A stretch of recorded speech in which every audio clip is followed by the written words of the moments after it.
All right, Shalom. First, I want to give all praises, honor, and glory to Yahweh, Bahashem Yahushai, Bahashem Achakwadash. Double honors to the apostles of Great Millstone, and peace and blessings to the elect. This would be a short video, okay, based on this here. Okay, I've been getting notifications all day concerning this.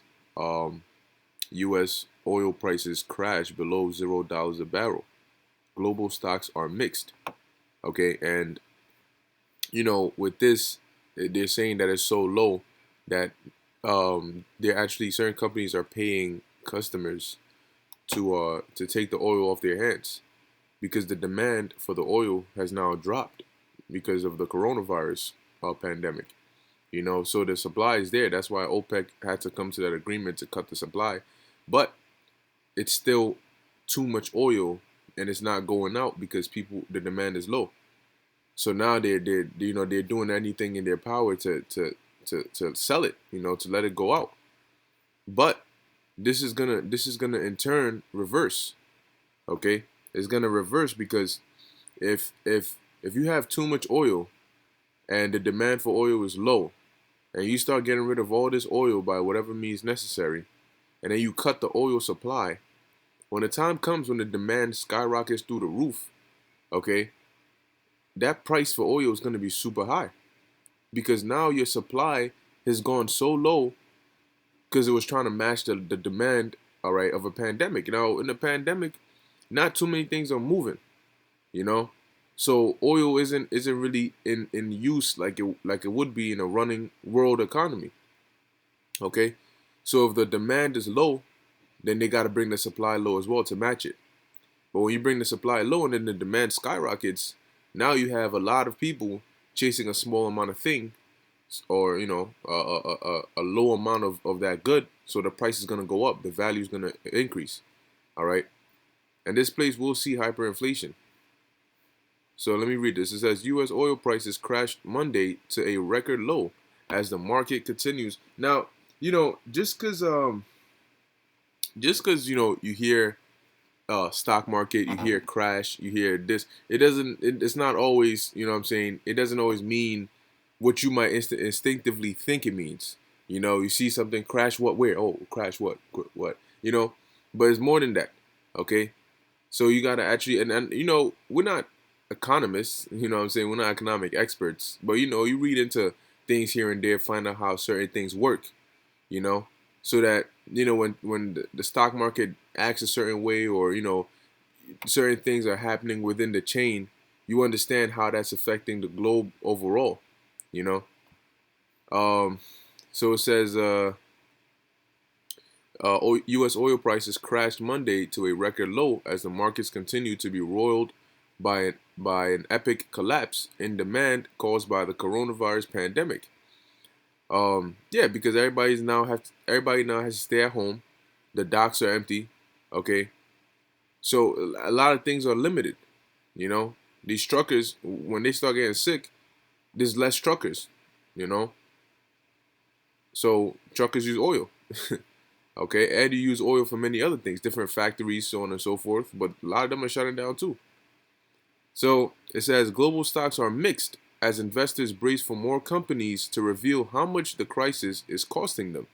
You see, because to everything there's a reaction. To every action there's a reaction, and all we've been seeing is the action, action, action, and people. You have the immediate reaction, and you have the long term reaction, the toll that is taken.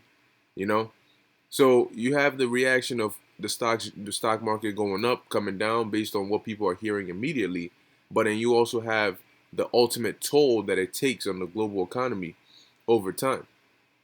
Okay, and that's when more and more companies start coming out, and because they can't hide it anymore. They're like, look, this thing is killing us. So it says U.S. oil futures were down below $0 a barrel, their worst ever, or worst level since New York MEX opened oil futures trading in 1983. So this is basically a record. The scriptures talk about a time like never before, Daniel 12. Okay, Daniel the 12th chapter, the first verse, a time like never before. So you're going to see a lot of record-breaking things that it's the first time it's ever happened. Okay, whether it's natural disasters, whether it's the economy, whether it's the way they about to tear up your U.S. Constitution and jump on you like a pack of wolves. Okay, regardless of what it is, you're gonna start seeing new things that you haven't seen before. Okay, and being now that we're in the what is it, the week of the Feast of the Beast, not the week, but the Feast of the Beast, however they call it. All right, which I believe started from yesterday to May 1st. You keep your eye out, man. Yeah, and just because you don't hear nothing on the news doesn't mean nothing is happening. Okay, so we'll see what they're doing, because this is a heavy year. They brought out that witch, what's it, Abramovich, Medina or something Abramovich.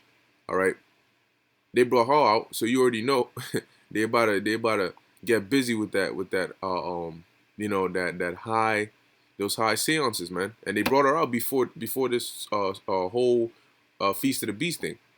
So don't be surprised if you have you already had that mass shooting, so-called mass shooting, where the dude shot 10 people or so in Canada.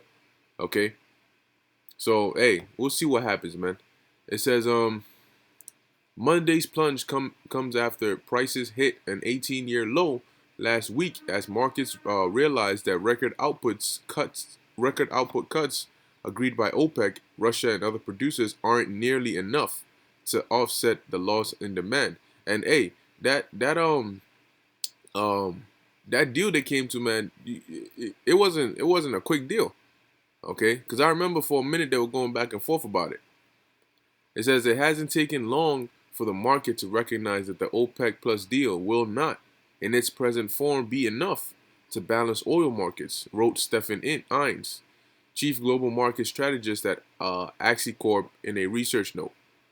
It says the May futures contract for West Texas International is about to expire, and frantic last-minute trading is compounding concerns about how much oil the United States will be able to store as demand dries up. According to Bjornar, man, these names, Ton Haugen, head of oil markets at Rystad Energy, he said that that is leading to these large price swings, because of the demand drop. Okay, it says U.S. oils fell for June, fell more than 12% to $21.87. Brent, the global benchmark, slumped 3.9% to just below $27 a barrel. Okay, but the point is, look, now it's so cheap that literally they're trading in the negatives. They're paying their customers to take the oil off of their hands. All right, and that made me think of this precept here, 2 Ezra 16 and 21.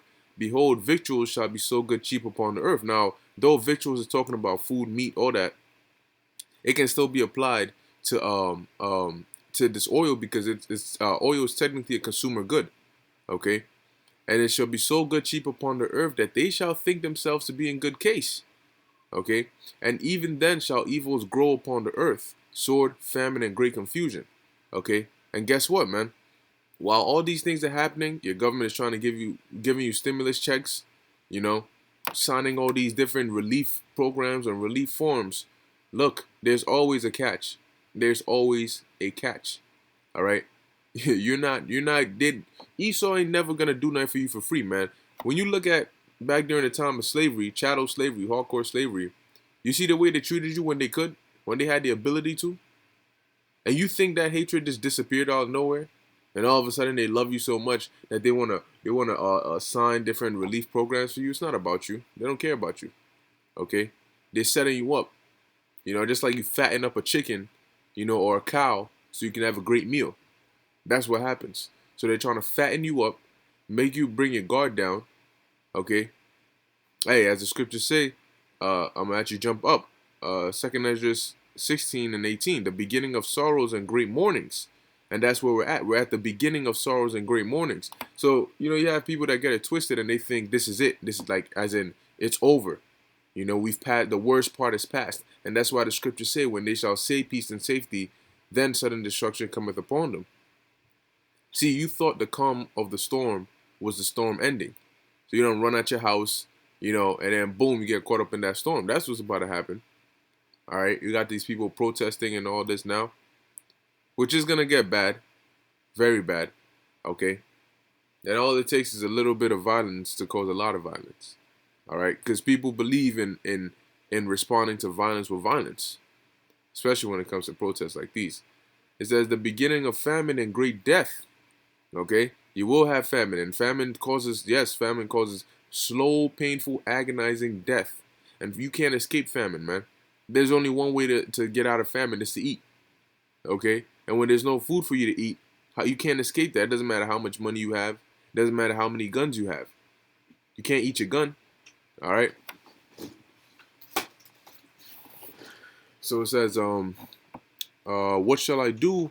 Okay, it says the beginning of wars and the power shall stand in fear.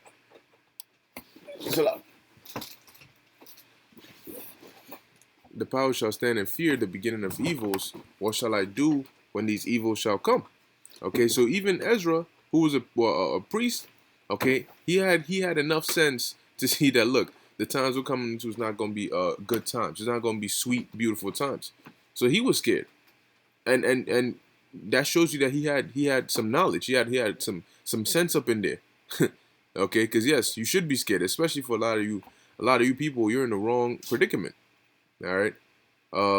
It says, "What shall I do when these evils shall come? Behold, famine and plague, tribulation and anguish are sent as scourges for amendment. But for all these things they shall not turn from their wickedness, nor be always mindful of the scourges." Here it is, the world got shut down, and you got people doing stupid Instagram challenges, doing even more, finding even more means to fulfill their lustful desires. And that means stepping into a greater degree of wickedness. All right. So while all these things are happening, which should be a warning to people, scare them, make them repent. Nah, they're doing even more wickedness. So guess what's gonna happen to you, man? It says they shall not what? They nor be always mindful of the scourges. They're not gonna turn from their wickedness. So that's why the Most High gotta take them out. All right, he gotta destroy them. But yeah, that's pretty much it. I just wanted to bring this out. All right, quick I guess prophetic notification. Okay, but hey, as the scriptures say in Isaiah 62, man, we gotta stay upon our watch and watch for these signs and prophecies. Okay, so with that, I'm gonna end it here. Lord's willing, this was edifying unto the elect. I want to give all praises, honor, and glory to Yahweh, Bahashem Yahushai, Bahashem Rakah Kodash. Until next time, Shalom.